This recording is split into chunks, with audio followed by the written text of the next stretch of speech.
सहनाववतु सहनौ भुनक्तु सह वीर्यं कर्वावहै तेजस्विनावधीतमस्तु मा विद्विषावहै। ॐ शान्ति शान्ति शान्तिः।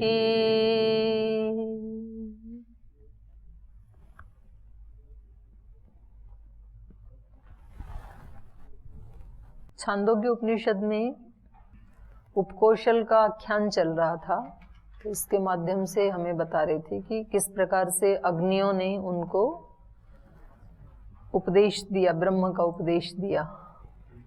तो इस विषय में किसी का कोई प्रश्न है तो पूछ लीजिए जी। प्रणाम दीदी। 3 अग्नियां जो थी, गार्हपत्य और अनवहार्य यानी पुरोडास और एक आह्वनीय अग्नि। तो आप बताए थे गार्हपत्य में जो घर की अग्नि होती है और जो पुरोडास होती हैं, पहले बताए थे उस पे जो हवी पकाई जाती है, इडली बनाई जाती है, और आह्वनीय अग्नि जिस पे यजमान बैठ के हवन करता है वो ही होती है आहुति, जिसमें आहुति दी जाती है। यजमान वहीं तो बैठेगा जी। तो इसमें एक में पकाया जाता है, एक में आहूत किया जाता है। एक अग्नि से लेकर के जिसमें पकाया जा रहा है उस अग्नि को प्रज्वलित किया जाता है। तो गार्हपत्य अग्नि तो वो है जिसमें जो घर में रहती है, संचित रहती है, हमेशा सुरक्षित रहती है, वो है गार्हपत्य अग्नि। और अनवहार्य पचन अग्नि वो है जिसमें पकाया जाता है, पुरोडास आदि। और आहवनीय वो है जिसमें हवन किया जाता है। तो 3 अग्नि हो गई ना। तो 3 अग्नि होती है ना घर में। एक जो लाइटर है वो है गार्हपत्य अग्नि, और फिर जो गैस में जो अग्नि है वो है अनवहार्य पाचन अग्नि, और फिर जो हवन कुंड में हवन करते हैं वो तीसरी अग्नि है आहवनीय अग्नि। 2 और कौन से? एक दक्षिणाग्नि होती है जिसके पास वो उसी में होती है, सोमयाग में ही ना, सामान्य उसमें हवन में नहीं होती है, बड़े याग किए जाते हैं। तो एक है दक्षिण अग्नि, दक्षिण अग्नि वो दक्षिण दिशा में ही बनाई जाती है। तो उत्तराभिमुख होकर के वहां पर ब्रह्मा जो है वो उनको कुछ निर्देश देते हैं पुरोहितों को। और एक बीच में होती है सेंटर में मुख्य अग्नि। तो ये 5 अग्नियां होती हैं। जो उपकौशल थे वो 12 वर्ष तपस्या करते रहे, कुछ नहीं बोले, जबकि सत्यकाम को 400 गाय केवल उनके गुरुजी ने दिए थे। तो 400 गाय कमज़ोर दिए थे, जिसमें बैल भी कुछ थे। तो जब गाय कहा जा रहा है तो उसमें मैक्सिमम 300 गाय तो होंगी ही। तो मुश्किल से मुझे लग रहा है 4 या 5 वर्ष में 1000 हो गए होंगे। तो जब उनके 5 वर्ष तक हो गए थे तो यहाँ उनको सत्यकाम को 12 वर्ष तक तपस्या कराना उचित ऐसा होता अपने क्षमता के ऊपर है। ऐसे थोड़े ये कोई 1 साल में भी कर सकता है उतनी दूरी तय, और कोई 12 साल में भी नहीं कर सकता है, और कोई 50 में भी नहीं कर सकता है। अब स्वामी जी महाराज ने जो दूरी तय की है जिस स्पीड से, तो वो 20 साल में कर ली, और कुछ 200 साल से भी लगे तब भी वहां तो उतना तो नहीं कर पाई। तो ये तो अपनी क्षमता के ऊपर होता है ना। ये तो पहले आ ही चुका है, योग दर्शन में आप पढ़ चुके हैं ना। सतु दीर्घ काल नैरंतर्य सत्कारा सेवितो दृढ़ भूमि। तो वहां दीर्घ काल का मतलब क्या है? 10 साल, 12 साल, 15 साल, 5 साल, कितना? दीर्घ काल मतलब क्या है जी? जैसे जिसके सामर्थ्य है वो दीर्घ काल है उसके लिए। किसी व्यक्ति के लिए 1 साल ही दीर्घ काल है, वो 1 साल में कर लेगा। किसी के लिए 12 साल भी दीर्घ काल नहीं है, उसको और थोड़ा चाहिए। तो ये सबका अलग अलग है। जितना जितना हमने अपनी चद्दर को मैला किया है तो उसको धुलने में उतना उतना पुरुषार्थ करना पड़ेगा। जिसने भी बिल्कुल भी गंदा नहीं किया वो जाके पानी में से निकालेगा और सुखा देगा छुट्टी। और जिसने पूरे दाग लगा दिए उसको तो कई कई बार घिसना पड़ेगा, एक बार साबुन लगा के घिसा फिर भी दाग गया ही नहीं, तो दोबारा तीबारा, तो उसको वो तो अपने अपने ऊपर निर्भर करता है ना। तो ये प्रश्न कहीं ना कहीं मतलब ये हम सब के अंदर आ ही जाते हैं कि जी इनके साथ, इनको तो इतने साल में ही यहाँ पे आचार्य बना दिया, इनको तो इतने साल में ये जिम्मेदारी दे दी, हम तो इनसे सीनियर हैं। हमारे संगठन में भी होता है ऐसे, जी हमें संगठन में जुड़े 5 वर्ष हो गए, हमें तो ये तो अभी 1 साल से आया था, इसको राज्य प्रभारी बना दिया आप लोगों ने, ये तो 6 महीने से आया था। ऐसे संस्थान में भी होता है कि जी मैं यहाँ 10 साल से रह रहा हूँ, वो व्यक्ति अभी 2 साल से आया था, उसको वो जिम्मेदारी दे दी। तो वो अपने को ऐसे लगता है, लेकिन वो बड़ों को ऐसे लगता है कि उसमें उस तरह की योग्यता ज्यादा है, तो वो 2 साल में भी कर लेगा उसको। तो चलिए आगे चलते हैं।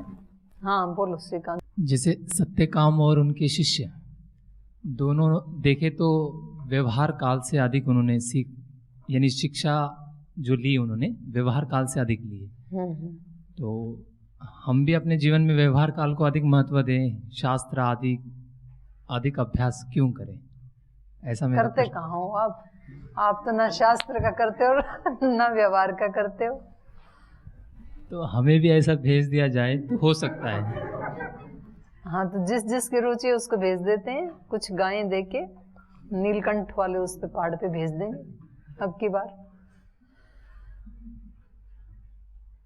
वो तो 1 महीना तो कम से कम ड्यूटी लगनी ही चाहिए वैसे ना, जब नए नए आते हैं ना ब्रह्मचारी, तो 1 महीना ड्यूटी सबकी लगनी चाहिए यज्ञशाला में, गोबर डालने में और गायों की सेवा करने में, उनको चारा खिलाने में।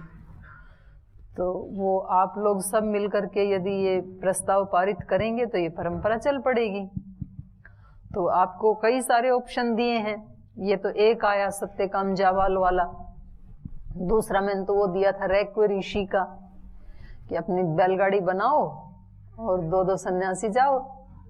तो ये तो जगत देव जी तो जाने को तैयार हैं, ये जाएंगे एमए करके, और 1-2 इनके साथ जाएं तो चले जाना, तो करो, उसकी मनाही थोड़ी है। और ये इसमें भी जब ये चांस मिल रहा है तो विद्या अभ्यास भी पूरा उससे करो, और व्यवहार काल भी जो बीच में मिलता है। कल अपने वो उपकुलपति जी से मिले थे तो वो एक बहुत अच्छी बात कह रहे थे, वो बोल रहे यहाँ के विद्यार्थियों का तो एक ही बार में नेट क्वालिफाई हो जाना चाहिए, क्योंकि इनको तो 24 घंटे पढ़ने के सिवाय और कोई काम ही नहीं है। यहाँ तो केवल विद्या का ही तो काम है। मैंने कहा आचार्य जी उनसे पूछ के देखना एक बार, वो कहेंगे हम खाना खाते हैं, हम व्यायाम करते हैं, हम प्राणायाम, बोलिए तो दिनचर्या में ही होता है, वो तो है ही जरूरी। मैंने कहा वो तो उसी को ही बहुत बड़ा काम मान रहे हैं कि हम क्या क्या करें, तो ऐसा लगता है आपको तो। और ऊपर से गाय चराने को और दे दिया, तो फिर आप में से कई तो कुछ और सोचने लगेंगे। तो चलिए, जिसको सीखना होता है, जिसके अंदर जिज्ञासा होती है, वो अपनी मन के मर्जी के मुताबिक नहीं लेता है और दूसरे की होड़ करके भी नहीं लेता है कि भाई उनके साथ ऐसे हुआ तो हमें भी। तो पता नहीं उस समय की जो अलग परिस्थिति रही होंगी और इस समय की अलग परिस्थिति हैं, तो इस समय इस की परिस्थितियों के अनुसार आप कहाँ उपयोगी हो सकते हैं, उसके लिए आपको तैयार किया जा रहा है। उस समय कहाँ ज्यादा सदुपयोग था शिष्य का, क्योंकि वहां अभाव था। तो भाई गायों का चारा मांग मांग के लाओगे, सारे ब्रह्मचारी डिस्टर्ब होंगे, इससे अच्छा तुम चराने चले जाओ, अभी तो नए नए आए हो, तो बाद में पढ़ा देंगे, कौन सी जल्दी है।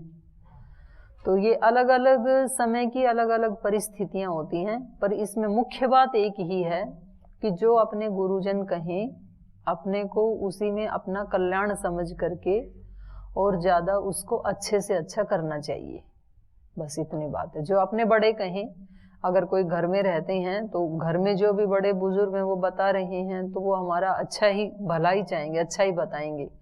और कहीं संगठन या संस्थान में रहते हैं तो वहां पर जो भी बड़े हैं, गुरुजन हैं, आचार्यजन हैं, तो वो जो बताएं वैसे कर लो। तो अपने जो श्रद्धेय स्वामी सोमानंद जी महाराज जी थे वो बोला करते थे, मान के चलो दिया हुआ खाओ। जो बड़े कहें उसको मान लो, मान करके चलो जीवन में। और जो अपने घर में या संस्थान में घर में हैं तो जो घर की महिलाएं जो भी देती हैं वो दिया हुआ खाओ प्रसाद समझ के। डिमांड मत करो आज ये बना दो, आज ये बना दो, आज अच्छा बना आज बुरा बना, ऐसे नहीं। जो उन्होंने बना दिया उसको भगवान का प्रसाद समझ के खाओ और उसकी प्रशंसा करो कि बहुत अच्छा था। आपको अच्छा ना लगे तब भी ऐसे कहो। तो एक तो फिर वो वैसे ही उसका रासायनिक परिवर्तन वैसा ही होगा ऐसे सोचेंगे तो। देखो हमारा जो माइंड है ना, तो जैसे वो कोई बड़ा सा बर्फ का कोई सिल्ली उसमें डाल दें समुद्र में, पानी में, तो उसका इतना सा भाग दिखता है ऊपर, मतलब ज्यादा से ज्यादा 8 या 10% ऊपर दिखता है और 90% नीचे होता है वो पानी में। तो ऐसी हमारे दिमाग की स्थिति है, माइंड की वही स्थिति है, हमारी मन की स्थिति वही है। जिस मन को हम प्रयोग कर रहे हैं, जिसको कॉन्शियस माइंड कहते हैं, वो तो मुश्किल से 8 से मैक्सिमम 10% लगा लो। विद्वान तो उसको 4-5% ही बोलते हैं। बाकी 90% तो हमारा सब कॉन्शियस माइंड है, मतलब वो हमें दिखता नहीं है। हमारे अंदर क्या क्या योग्यताएं वो हमें नहीं पता है। हमें तो उतना ही पता है ना जितना कॉन्शियस माइंड बताता है, हमारा उतना ही पता है हमें। तो बाकी का हमें ज्ञान ही नहीं है कि हमारे पास कितनी शक्ति है। और इसकी एक खासियत ये है कि ये उसमें क्या अच्छा है क्या बुरा है ये निर्णय करने की उसके अंदर सामर्थ्य नहीं है अवचेतन मन में। चेतन में तो है। चेतन कहता है कि अब यहाँ क्लास में सब बैठे हैं तो यहाँ पर इस प्रकार से बोलना चाहिए, और जब अकेले होते हैं तो इसको ज्ञान है अच्छे बुरे का, कैसे कब क्या व्यवहार करना चाहिए तो कर लेता। उसको नहीं पता है, उसको तो जो उसके सामने आप लाएंगे उसी को वो सत्य मान लेता है, अच्छा या बुरा जो भी। तो जब हम कुछ भी सोचते हैं ना अपने मन में, तो वो उसको वैसा करने के लिए लग जाता है। फिर तो हमें लगेगा कि हमने तो ऐसे सोचा ही तो था, तो इससे क्या हुआ। उसको नहीं पता कि इसने ऐसा सोचा था, पर इसके लिए ऐसे करना है कि नहीं करना, हितकारी है कि नहीं है, वो तो वैसा करने में लग जाता है फिर। तो आपने कई बार देखा होगा, आप रात को ऐसे सोच के सोते हैं कि मेरे को 3 बजे उठना है, और 3 बजे आंख खुल जाती है, तो कौन सा अलार्म है वो अंदर? वो सबकॉन्शियस माइंड ही तो है, अवचेतन मन ही तो है। तो उसको हम जो बताते हैं वो उसको करने में लग जाता है। हम कहते हैं कि सब खराब हैं, तो वो हमारा व्यक्तित्व ऐसा ही बना देगा फिर कि हमें सब वो वैसे ही मिलेंगे लोग। हम कहेंगे सब अच्छे हैं, तो फिर वो हमारा व्यक्तित्व वैसा ही बनाएगा, तो फिर सब लोग ऐसे ही मिलेंगे। तो मतलब हमें उसका यूज करना नहीं आता है जो 90% है। और ये जो महापुरुष हैं, जो ऋषि हैं, ये उसका यूज कर लेते हैं। उतना ही अंतर है बस, हैं तो उतनी ही शक्तियां सबके पास, तो वो उसको बताते रहते हैं अपने अवचेतन मन को कि मुझे ये करना है, मुझे ये बनना है। अब उसके लिए वो काम में लग जाता है फिर अवचेतन मन कि इसको ऐसा बनना है, तो उसके लिए फिर वो अपना काम शुरू कर देगा। फिर ऐसे लोग मिलेंगे, ऐसे गुरुओं के पास आप जाएंगे, ऐसी तपस्या करेंगे, वो सारी आपकी वो कर देगा आगे की प्रोग्रामिंग। पर बताना उसको पड़ता है ठीक ठीक, और उल्टा कभी मत बताना उसको, नहीं तो वो उल्टा भी करने लग जाएगा फिर। तो ये ऋषि लोग वो ही करते थे। इनके मतलब ये महत्वपूर्ण नहीं है कि ये अग्नि की सेवा कर रहे थे, कि गाय की कर रहे थे, कि पुस्तक पढ़ रहे थे। इनकी इंटेंशन क्या थी, ये क्या बनना चाह रहे थे? तो इनकी इंटेंशन ये थी कि गुरु के निर्देशन में रह करके और वो जो एक सुप्रीम शक्ति है, ब्रह्म शक्ति है, उसको जानना है। तो उसको कैसे जानना है, तो अलग अलग तरीके सब ने अपनाए हैं, जिसकी जैसी उस समय की परिस्थिति थी या उनके आश्रम की स्थिति थी। तो यहाँ पर ये 12 साल तक इनकी ड्यूटी रही अग्नियों की सेवा करने के लिए। तो ये यज्ञ की अग्नियों की भी सेवा करते रहे, रसोई घर की अग्नियों की भी, और जो आरक्षण वाली अग्नि है, सब अग्नियों की सेवा करते रहे। तो अग्नियों ने इनको उपदेश दिया और कहा कि ये ब्रह्मांड का उपदेश हमने आपको दे दिया, अब आगे पिंड का उपदेश तो आपके आचार्य आपको देंगे। तो अब आचार्य ने भी कहा कि सुनो, मैं आपको ऐसा उपदेश बताता हूँ कि जिसको सुन करके यथा पुष्कर पलाशय आपो न श्लिष्यन्ते एवं इदम विधि पापम कर्म न श्लिष्यते इति। जैसे कमल के पत्ते के ऊपर जल नहीं ठहरता है, वैसे ही इस अध्यात्म विद्या को जानने वाले व्यक्ति के पास पाप स्पर्श नहीं कर पाता है। माने पाप आकर के जीवन में अपना कर्म कर जाए, हमें पापी बना जाए, ये तो अगली स्थिति है। पाप पास में आ ही नहीं सकता है, निकट ही नहीं आ सकता है जो इस विद्या को, अध्यात्म विद्या को जानने वाला है।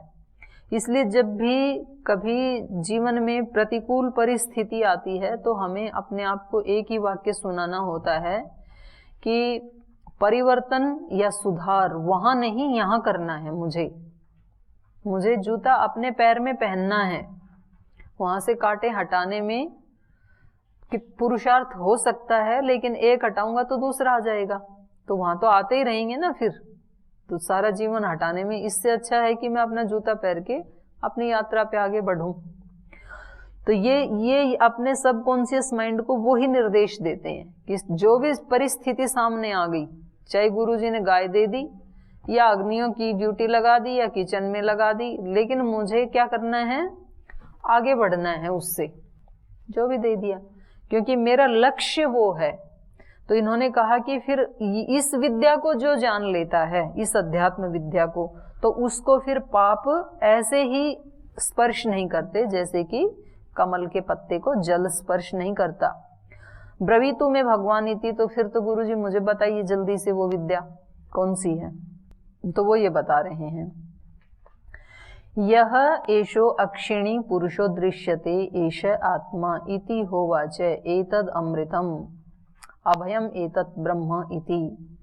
तद यद्यपि अस्मिन् सर्पी वा उदकम वा सिंचति वर्त्मनि एव गच्छति।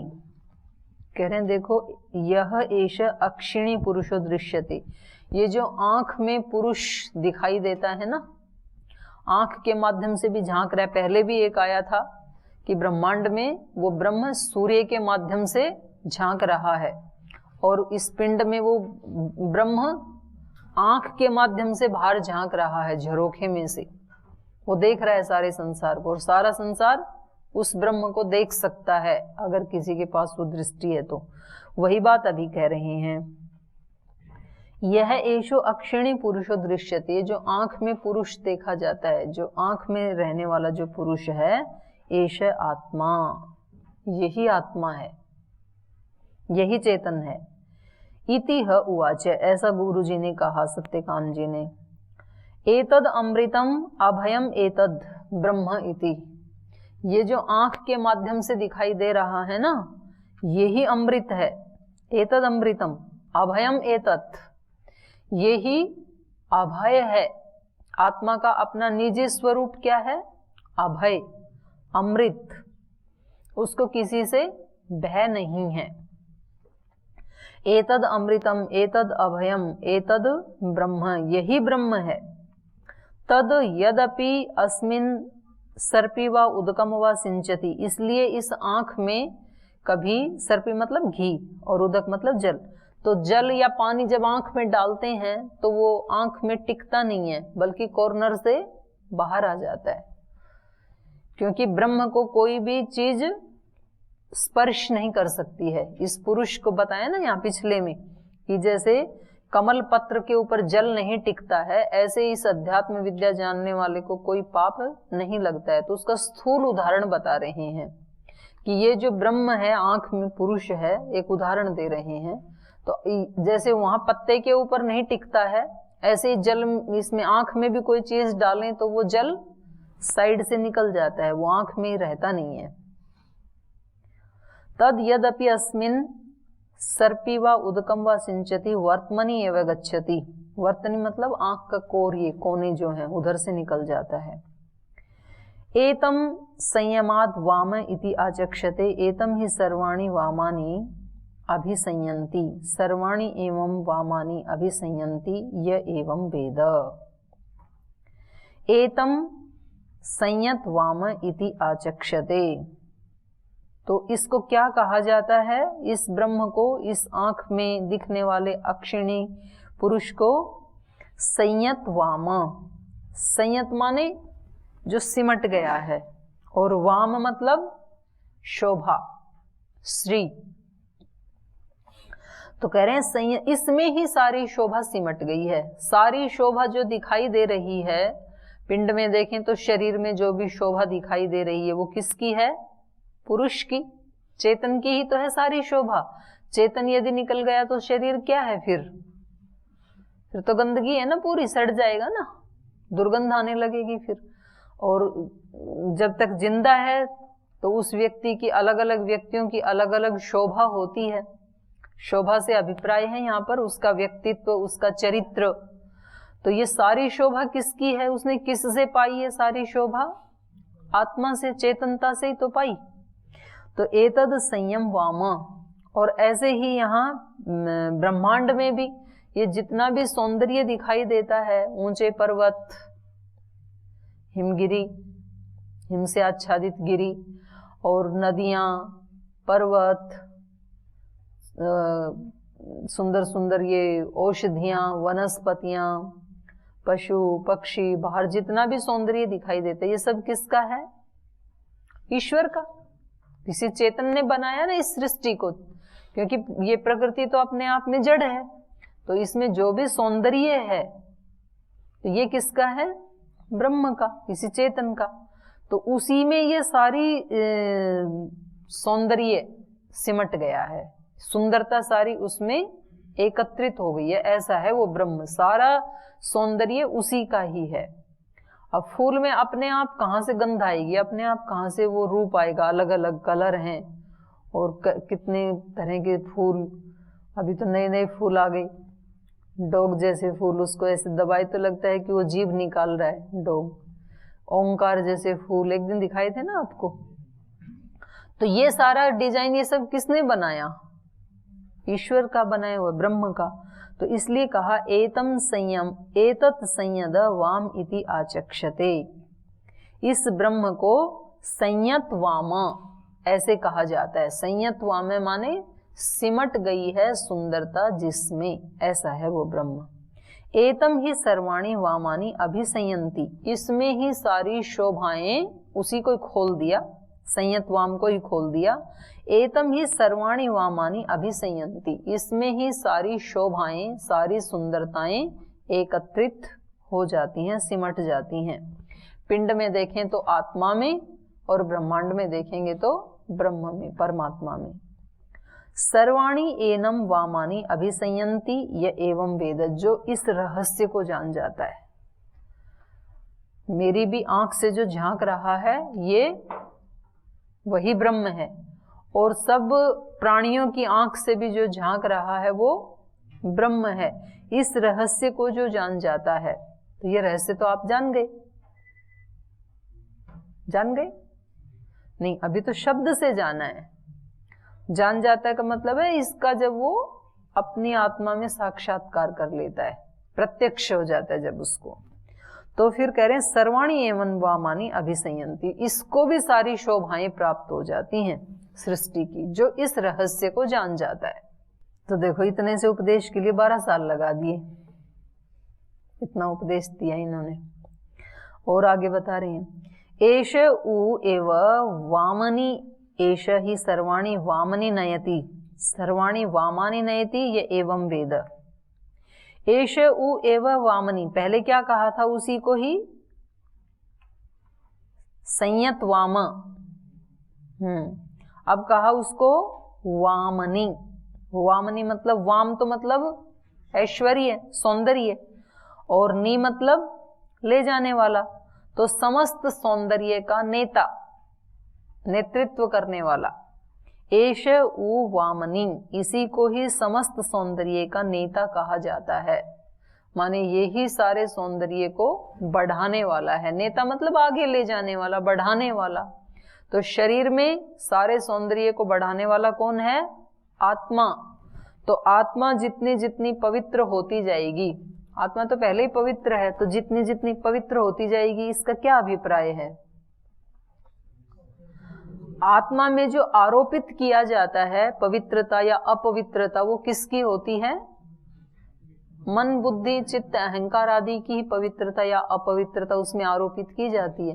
तो वो जितने जितने पवित्र और सुंदर होते जाएंगे उतना उतना ही इस व्यक्ति का सौंदर्य बढ़ता जाएगा। तो आत्मा क्या है इस सौंदर्य का?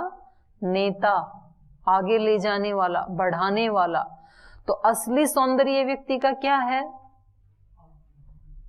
असली सौंदर्य यही है कि दोषों को हटाता जाएगा, दोषों को हटाता जाएगा उतना उतना वो सुंदर बनता जाएगा।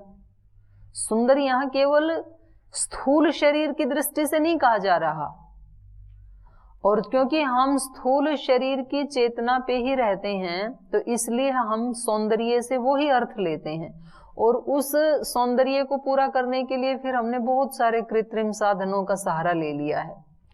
कभी लगता है कि ब्यूटी पार्लर में जाके हम सुंदर हो जाएंगे, तो वहां कितने पैसे दे के आते हैं लोग। तो ब्यूटी पार्लर वाला जो है वो आपके स्थूल शरीर को तो सुंदर बना सकता है, टेम्परेरी, वो भी जो केमिकल्स हैं वो बाद में तो और भी खराब करते हैं ना। लेकिन जो आपके अंदर, मान लो किसी को हार्ट की बीमारी है या किसी को कैंसर है, किडनी का है, पेट का है, तो उसको वो कैसे सुंदर बनाएंगे? और जब तक वो सौंदर्य नहीं है तब तक ये बाहर वाला भी अधूरा है। और फिर उसको भी किसी ने ठीक कर लिया तो फिर मन के अंदर जो असौंदर्य है, मन प्रसन्न नहीं रहता है, मन असंतुष्ट रहता है, मन शांत नहीं रहता है, तो फिर उसको हटाना पड़ेगा, नहीं तो शरीर वाला सौंदर्य भी फिर इसको शांति नहीं दे सकता है। फिर मन वाला भी हटा लिया तो फिर हृदय में भावों का सौंदर्य नहीं है। मन को जैसे तैसे विचार को खींच के लाते हैं कि ऐसे नहीं सोचना, ऐसे सोचना है, पर हृदय में भाव कौन से हैं? तो उन भावों को भी फिर सुंदर बनाना, ब्रह्म परक बनाना। तो ऐसे ये सारा सौंदर्य का नेता कौन है? इस सारे सौंदर्य का आगे बढ़ाने वाला कौन है? आत्मा। तो इसलिए जो व्यक्ति, जो साधक आत्म साधना में लग गया, उसके ये सारे सौंदर्य बढ़ते जाएंगे, और जिसके ये सारे सौंदर्य बढ़ते जाएंगे उसकी आत्म साधना बढ़ती जाएगी। तो अन्योन्य आश्रित है ना दोनों। तो उसकी बात यहाँ कही जा रही है कि उपकोशल वास्तव में सुंदर कौन है? पिंड में आत्मा और ब्रह्मांड में परमात्मा। वो नेता है इस सौंदर्य का, उसको कहा वामनी, वाम को आगे ले जाने वाला, समस्त सौंदर्य को आगे ले जाने वाला, अर्थात नेता, अर्थात उसका मालिक। एष उ एव वामनी, एष ही सर्वाणी वामानि नयति, क्योंकि ये ही सारी सौंदर्यों को आगे ले जाता है। सर्वाणी वामानि नयति एवं वेद, और जो इस रहस्य को जान जाता है वो कौन से साधना में जुट जाता है? आत्मा की साधना में, आत्म साधना में जुट जाता है। जिसको सब प्रकार का अपने जीवन में सौंदर्य चाहिए, भाव का, विचार का, व्यवहार का, धन ऐश्वर्य का, सुयश का, कीर्ति का, जितने भी उसको सौंदर्य चाहिए अपने जीवन में, वो सारों का सौंदर्यों को आगे बढ़ाने वाला है आत्मा का उत्कर्ष। इसलिए वो आत्मा के उत्कर्ष में लग जाता है। तो जिन ऋषि मुनियों ने अपनी आत्मा का उत्कर्ष किया, उनके पास सारे ऐश्वर्य आ गए। वो देखने में भले ही गोरे नहीं थे, देखने में भले ही वो लंबे तगड़े नहीं थे, वो देखने में भले ही फिजिकल दृष्टि से उतने सुंदर नहीं थे, लेकिन जिन्होंने आत्मा के सौंदर्य को बढ़ाया तो सारी सृष्टि के सौंदर्य फिर उनकी तरफ आने लगते हैं। वो उन सब के नेता बन जाते हैं, उनको आगे ले जाने वाले बन जाते हैं।